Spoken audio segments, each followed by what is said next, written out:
What is going on, you guys? It's your boy Ferg here, back at you again with another Clash Royale video, and today we're asking a little bit of a different question. I see this a lot on Twitter, online group chats, Discord messages, anything like that. As you've seen in the title, the question is, why does it take Clash Royale so long to come out with new updates?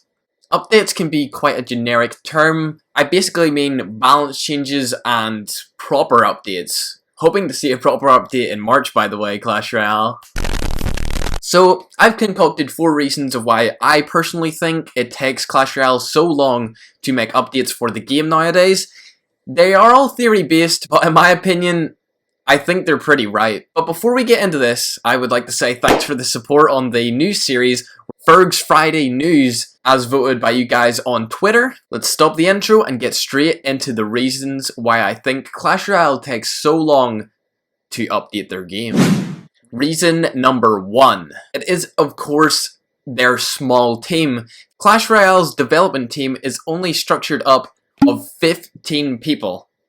There's only 15 people on the team developing the game at any given moment. So, of course, that will slow down the process of creating new ideas, adapting the ideas to fit the game, and then following through and actually going ahead and creating that update for Clash Royale. Then they have the play testing and stuff like that, and there's only 15 people to play test it, so they don't have very many opinions, although there was a few rumors going around that they might be starting to get some pro players on board to give them some advice and stuff like that. So maybe their team, in terms of creating ideas, will grow in numbers, but still, as developers, there's only 15 people on the team in terms of developers. So I guess you can kind of understand that kind of takes a long time for 15 people to make a whole new game-breaking update, you know what I mean? It is a pretty self-explanatory reason, and that's why I kept it at number 1, because, I mean, it's pretty easy for you guys to follow along, and a lot of people dip out of videos in the first half of them, so you may as well get a pretty broad answer for your first one. So, we're going to go ahead and go into reason number 2 here. Reason number 2 is Clash Royale has an overhead company called Supercell.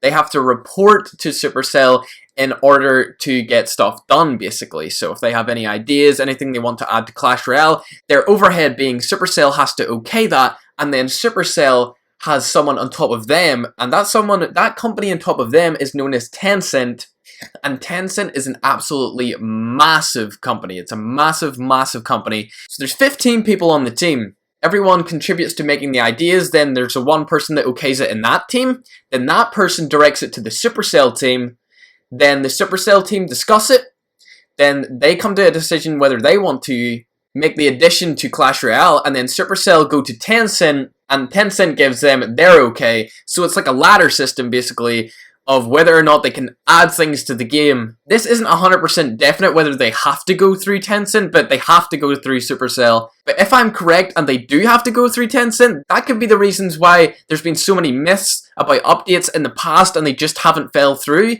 and actually came out, because maybe Tencent or Supercell, people above the actual Clash developing team, didn't give them that okay mark. The last two kind of group in together like the first two, and it's the player base is so indecisive with what meta they want that Clash Royale find it hard to balance the game and add new characters to the game, because if they feel they add a new card, it will become game breaking. A lot of people will complain on Twitter and other social medias about them adding a new card. Also, when it comes to balance changes in itself, a lot of people hate on different cards just because they've had bad experiences using them and they get trashed when playing against them. A good example of this would be the free-to-play mortar deck right now that was going around for quite some time there. It was about 2-3 months the free-to-play mortar deck was really, really dominant in ladder, and it still is dominant in ladder thanks to Nova Anaban. He's still up there in the top 200, ladies and gentlemen, and he doesn't even have a max rocket. But you see what I mean? If people don't know how to use mortar, when they play it, they're going to get frustrated that they don't know how to use it, and then when they play against it and lose to it and it feels like they're getting absolutely slaughtered, they're going to get annoyed, and then that will build up a swarm of people saying that this card needs to be nerfed, and then the people who actually use that card say no, so it's like a 50-50 battle, and that's really indecisive for the Clash Royale team to make any moves on that, just based off people's opinions, so what they have to do is they have to go into the stats, and then that just creates more controversy because everyone hates when Clash Royale nerfs the free-to-play decks, being the Hog and the Mortar. Of course, Reddit being the exception because Reddit obviously hates the Hog, and then everyone seems to just hate the Mortar because it's a siege card, so that's not applicable, but you know. And then the similar point to that is Clash Royale have to balance the game in such a way that it can be fairly balanced for lower arenas being 1, 2, 3, 4, and 5, and then higher arenas 5, 6, 7, 8, 9. I don't even know how many arenas there are right now because I've been in the highest arena for over a year. But either way, they have to balance the whole ladder scale of things,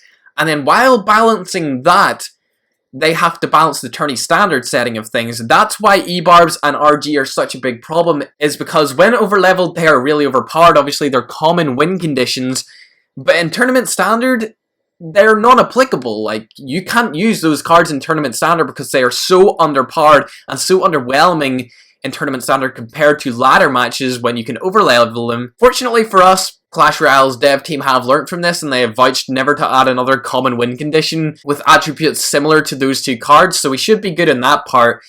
But I guess you guys have kind of followed along here and you realize that there is a lot that goes into balancing and updating Clash Royale. And maybe when you say, why haven't they done something, it might not be the developer's fault. It could honestly be Supercell or Tencent saying to them, you can't do this, or we don't want you to do this, which is kind of sad. I feel like they should have like a beta app for maybe YouTubers or pro players actually use the ideas that they want to put forward, which would be pretty cool in my opinion. I don't know, I think it would be pretty cool. Let me know what you guys think in the comments down below. But yeah, to recap the video, I know it feels like it was quite a long one, but I'm not too sure if it was a long video or not. Basically, the small team, they have a small team of about 15 members, so it takes them a long time to come up with ideas and obviously pull through the ideas and develop the ideas into the Clash Royale app. There is 2 companies above them. There is their company obviously being Supercell that overheads them, and then Supercell has an overhead company being Tencent, so that's 2 people they've got to go through before they can actually add something to the game. That's theory, by the way. They definitely have to go through Supercell. I'm not too sure if they have to go through Tencent or not. But Supercell is a definite. Then you've got, of course, the indecisive players spewing out hate whenever a card gets nerfed or buffed in any sort of meta, which is just not good for the game at all. I understand if you guys get annoyed at something, but give constructive criticism. Just don't go ahead and swear and say a whole pile of nasty words to the devs, because I'm sure they don't like it.